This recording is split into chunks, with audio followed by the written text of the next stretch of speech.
Shalom, salam sejahtera Bapak Ibu, saudara-saudaraku yang terkasih dalam Tuhan Yesus Kristus. Sebelum kita merenungkan firman Tuhan, mari kita berdoa. Tuhan, saat ini kami hendak mendengarkan firman-Mu. Berilah pengetahuan dan bimbinglah hamba-Mu ini agar apa yang Engkau firmankan dapat bekerja sesuai kehendak-Mu. Buat kami umat-Mu mengerti, bukalah hati dan pikiran kami untuk mendengar dan menerima firman-Mu. Kiranya firman-Mu ini dapat menjadi berkat bagi kami. Amin. Pembacaan firman Tuhan hari ini terdapat di dalam kitab Ibrani pasal 13 ayat 6. Sebab itu dengan yakin kita dapat berkata, Tuhan adalah penolongku. Aku tidak akan takut. Apakah yang dapat dilakukan manusia terhadap aku? Tuhan menolong kita berdasarkan kuasa, kekayaan dan kemuliaan-Nya. Karena itu jangan pernah mereka-reka jalan Tuhan. Sebab rancanganku bukanlah rancanganmu, dan jalanmu bukanlah jalanku. Demikianlah firman Tuhan. Seperti tingginya langit dari bumi, demikianlah tingginya jalanku dari jalanmu dan rancanganku dari rancanganmu.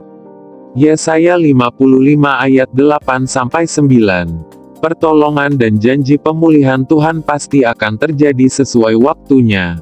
Karena itu dalam menantikan pertolongan Tuhan kita diajar untuk bersabar dan berserah penuh kepadanya, dan yang pasti, pertolongan Tuhan itu selalu mendidik dan mendewasan kita. Dalam kitab Mazmur 30 ayat 10, pemazmur berseru, dengarlah, Tuhan, dan kasihanilah aku, Tuhan, jadilah penolongku. Melalui firman ini kita mendapati bahwa Daud, pemazmur kita, berseru, ya Tuhan, dengarlah doaku. Daud mendambakan belas kasihan Tuhan. Daud sungguh mengharapkan Tuhan menjadi penolongnya.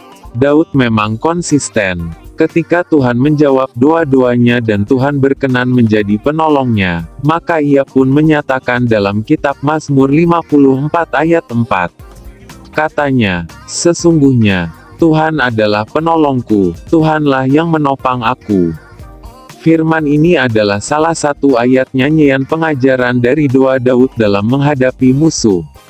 Sungguh, Daud merasakan pertolongan Tuhan, bahwa Tuhan adalah penolongnya, bahwa Tuhan sudah menopangnya, bahwa Tuhan adalah penolong dan penopangnya.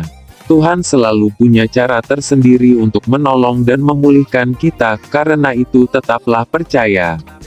Kita patut bersuka cita karena kita punya Tuhan yang selalu menolong dan menopang kita. Sebab ketika kita sungguh-sungguh mengandalkan Tuhan maka tidak ada satupun perkara yang mustahil. Kita akan dibuat terkaget-kaget karena ternyata Tuhan sanggup dengan sangat mudah menolong kita keluar dari hidup kita yang lama yang penuh dengan kehancuran dan menggantinya dengan pelangi harapan yang gilang gemilang.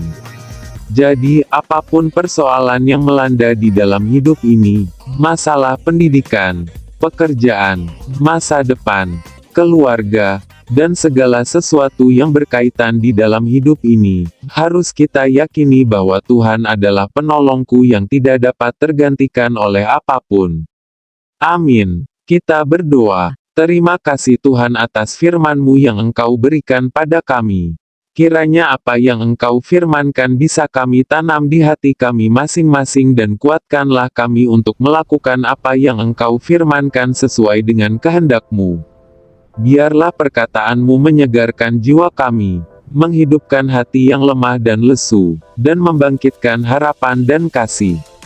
Berkatilah hidup kami agar kami tetap dapat berkesempatan mendengarkan firman-Mu kembali. Berkati jemaat-Mu di setiap saat, tempat dan kondisi hidup mereka, agar senantiasa selalu merindukan dan membutuhkan firman-Mu sebagai pelita kebenaran yang memerdekakan, dan penghiburan yang menguatkan. Di dalam nama Tuhan Yesus, kami berdoa. Amin.